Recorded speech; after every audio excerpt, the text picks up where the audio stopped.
وبه قال حدثنا حناد بن السری سیدنا جابر ابن سمرہ رضی اللہ تعالی عنہ نے حسن و جمال کو اور آپ صلی اللہ علیہ وسلم کی خوبصورتی کو ذکر فرمایا۔ الحمد للہ وکفی والسلام علی عبادہ الذین اصطفی، اما بعد، بسم اللہ الرحمن الرحیم۔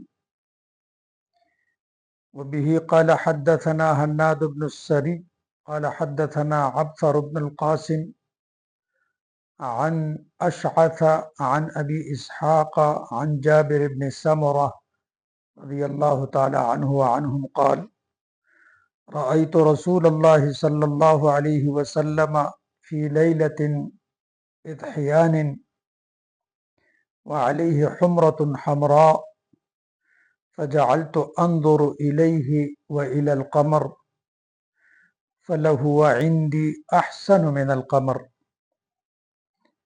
اس حدیث مبارک میں سیدنا جابر ابن سمرہ رضی اللہ تعالی عنہ نے محمد مصطفیٰ صلی اللہ علیہ وسلم کے حسن و جمال کو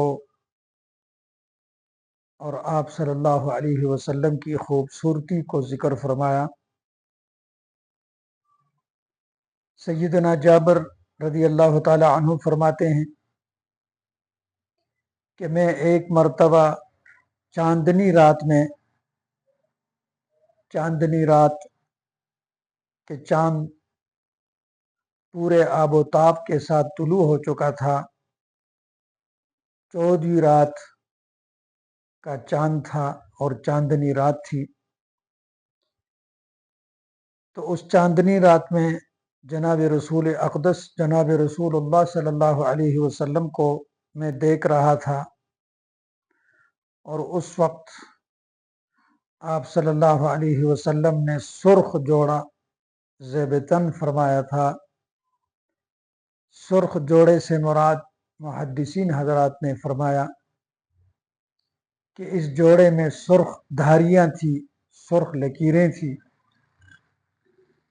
میں کبھی چاند کو دیکھتا اور کبھی آپ صلی اللہ علیہ وسلم کو دیکھتا کہ چاند زیادہ خوبصورت ہے یا آپ صلی اللہ علیہ وسلم۔ تو بالآخر میں نے یہ فیصلہ کر لیا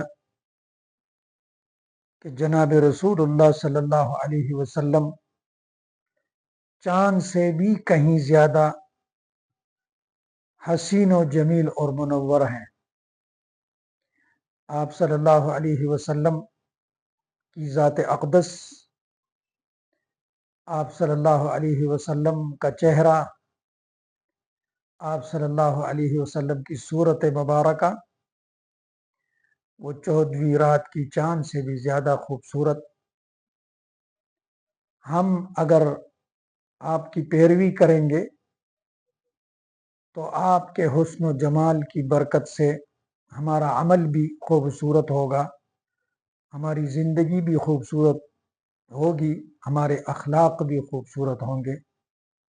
اللہ ہم سب کو اور تمام مسلمانوں کو، تمام سننے والوں کو اور ہم بولنے والوں کو جناب رسول اللہ صلی اللہ علیہ وسلم کا اتباع کرنے کی توفیق عطا فرمائے۔ وصلی اللہ تعالی علی خیر خلقہ سیدنا و مولانا محمد وعلی آلہ و اصحابہ اجمعین۔